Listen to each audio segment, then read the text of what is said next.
ಬಾರ್ನಲ್ಲಿ ಕ್ಯಾಶಿಯರ್ಗೆ ಬಾಸ್ ಅಂದಿದ್ದಕ್ಕೆ ಬಿತ್ತು ಹೆಣ. ಬಾಸ್ ಅಂದಿದ್ದಕ್ಕೆ ಆರಂಭ ಆಗಿದೆ ಜಗಳ. ಇದು ಕೊಲೆಯಲ್ಲಿ ಅಂತ್ಯ ಆಗಿದೆ.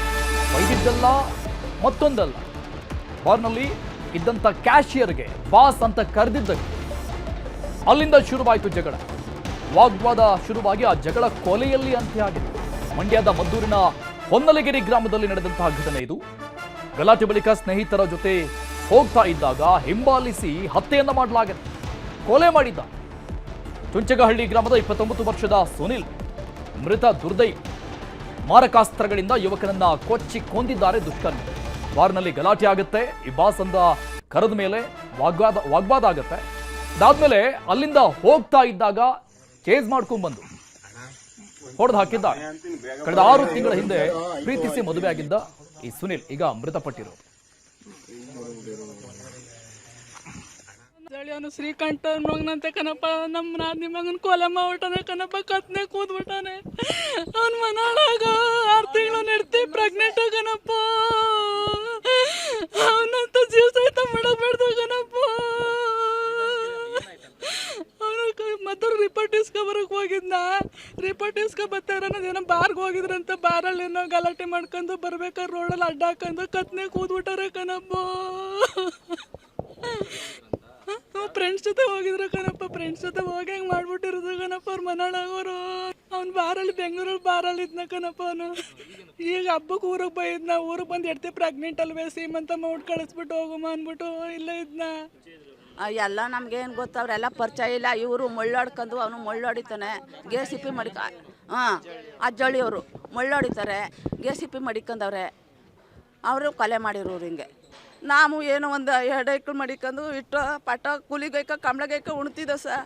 ಅವ್ರ ತಲೆ ಮೇಲೆ ಕಲ್ಲು ಹಾಕಿದ್ರು. ಆ ಮಗ ಏನು ಮಾಡೋದು ಸರ್? ನಾವು 6 ತಿಂಗಳು ಮದುವೆಯಾಗಿ 5 ತಿಂಗಳು ಬಿಮ್ಮಸೆ ಅವ್ರು ಕಟ್ಕೊಂಡು ನಾವು ಏನು ಮಾಡೋಕ್ಕದದು? ಈಗ ಅವ್ರ ಅಪ್ಪನ ಮನೆಯವ್ರು ಬಂದು ಮಾಡಿದ್ರೆ ನಮಗೆ ಏನು ಮಾಡಿಸ್ಕಮ್ಮ ಹೇಳಪ್ಪ ನೀವೇ. ಇದರಲ್ಲಿ ಏನಂದರೆ ಒಂದು 3 ಜನ ಸತೀಶು, ಸಿದ್ದು ಮತ್ತು ಸುನಿಲ್ ಅನ್ನೋವರು ಒಂದು ಹೊನ್ನಲಗಿರಿ ಹತ್ರ ಒಂದು ಇರುವಂಥ ದೀಪ ಬಾರ್ ಅಲ್ಲಿ ಅವರು ಕುಡಿತಾ ಇರ್ತಾರೆ. ಆಗ ಅವ್ರಿಗೂ ಮತ್ತು ಇನ್ನೊಂದು ಗ್ರೂಪಲ್ಲಿ ಅಜ್ಜಳ್ಳಿ ಹುಡುಗರಿಗೂ ಇವ್ರಿಗೂ ಮಾತು ಬೆಳೆಯುತ್ತೆ. ಆವಾಗ ಈಗ ಸುನಿಲ್ ಅಂತ ಯಾರು ಡಿಸೀಸ್ಡ್ ಇದ್ದಾರೆ ಅವರು ಅವಾಚ್ಯ ಶಬ್ದದಿಂದ ಬೈತಾರೆ ಅಂತ ತಿಳಿದು ಬಂದಿದೆ. ತದನಂತರ ಅದು ತುಂಬ ಏನು ಒಡೆದಾಟ ಆಗಲ್ಲ, ನೂಕು ತಳ್ಳಾಟ ಆಗುತ್ತೆ. ನಂತರ ಅವರು ಹೊರಟೋಗ್ತಾರೆ. ಆ ಅಜ್ಜಳ್ಳಿ ಹುಡುಗರು ಹೊರಟೋಗ್ತಾರೆ. ಇವರು ಇನ್ನೊಂದು 10-15 ಮಿನಿಟ್ಸ್ ಬಿಟ್ಟು ಸುಮಾರು ಒಂದು 10-25 ಸಮಯದಲ್ಲಿ ಅವರ ಬಾರ್ ಬಿಟ್ಟು 3 ಜನನು ಬೈಕಲ್ಲಿ ಹೋಗ್ತಾ ಇರ್ತಾರೆ ಅವ್ರ ಊರಿಗೆ.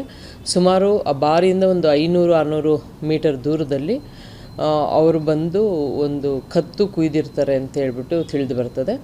ಇದ್ರ ಬಗ್ಗೆ ಕ್ರೈಮ್ ನಂಬರ್ 187/26 ಪ್ರಕರಣವನ್ನು ದಾಖಲು ಮಾಡಿಕೊಂಡು ತನಿಖಾ ತಂಡವನ್ನು ರಚಿಸಲಾಗಿದೆ ಮತ್ತು ಆರೋಪಿಯನ್ನು ದಸ್ತಗಿರಿ ಮಾಡೋದ್ರಲ್ಲಿ ಪ್ರಯತ್ನದಲ್ಲಿದ್ದಾರೆ.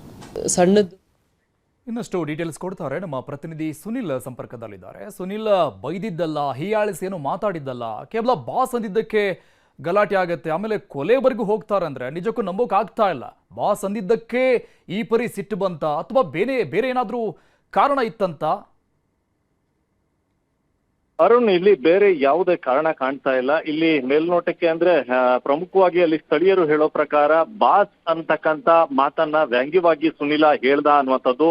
ಇದಕ್ಕೆ ಅಲ್ಲಿದ್ದಂತ ಕ್ಯಾಶಿಯರ್ ಕೋಪಗೊಂಡು ವಾಗ್ವಾದವನ್ನ ನಡೆಸ್ತಾನೆ. ಅಂದ್ರೆ ಬಾಸ್ ಅಂತ ಯಾಕೆ ಕರೆದೆ ಅನ್ನುವಂತ ವಿಚಾರವಾಗಿ ಇಬ್ಬರ ನಡುವೆನೂ ಕೂಡ ವಾಗ್ವಾದ ಏರ್ಪಡುತ್ತೆ. ಜೊತೆಗೆ ಅಲ್ಲಿದ್ದಂಥವ್ರು ಗುಂಪಿನವ್ರನ್ನು ಕೂಡ ಸಮಾಧಾನ ಮಾಡುವಂತ ಕೆಲಸವನ್ನ ಮಾಡ್ತಾರೆ. ಆದ್ರೆ ಇದಾದ ಬಳಿಕ ಸುನಿಲ ಅಲ್ಲಿಂದ ಬಾರ್ನಿಂದ ಹೊರಟು ಗ್ರಾಮ ಕಡೆ ಹೊರಡ್ತಾ ಇರ್ತಾನೆ. ಆದ್ರೆ ಈ ಒಂದು ಸಂದರ್ಭದಲ್ಲಿ ಏನು ಗಲಾಟೆಯನ್ನ ಮಾಡಿದ್ರು, ವಾಗ್ವಾದವನ್ನ ಏನ್ ಮಾಡಿದ್ರು, ಅವರು ರಸ್ತೆ ಮಧ್ಯದಲ್ಲಿ ಆತನನ್ನ ಅಟ್ಯಾಕ್ ಮಾಡಿ ಆತನ ಮೇಲೆ ಹಲ್ಲೆಯನ್ನ ಕೆಲಸವನ್ನ ಮಾಡ್ತಾರೆ. ಜೊತೆಗೆ ಸ್ಥಳದಲ್ಲೇ ಸುನಿಲ ಕುಸ್ತು ಬೀಳ್ತಾನೆ. ಇದಾದ ಬಳಿಕ ಜೊತೆಯಲ್ಲಿದ್ದಂಥವ್ರು ಜೊತೆಗೆ ಒಂದಷ್ಟು ಸ್ಥಳೀಯರು ಅವನನ್ನ ಆಸ್ಪತ್ರೆಗೆ ಕರೆದುಕೊಂಡು ಬರುವಂತ ಕೆಲಸವನ್ನ ಮಾಡ್ತಾರೆ. ಆದ್ರೆ ಆತ ಮಾರ್ಗ ಮಧ್ಯದಲ್ಲೇ ಅತಿಯಾದ ರಕ್ತಸ್ರಾವದಿಂದ ಸಾವನ್ನಪ್ಪುವಂಥದ್ದು. ಹೀಗಾಗಿ ಕ್ಷುಲ್ಲಕ ನಡೆದಂತ ಗಲಾಟೆ ಈಗ ಹತ್ಯೆಯಲ್ಲಿ ಅಂತ್ಯ ಆಗಿರುವಂತದ್ದು. ಅರುಣ್.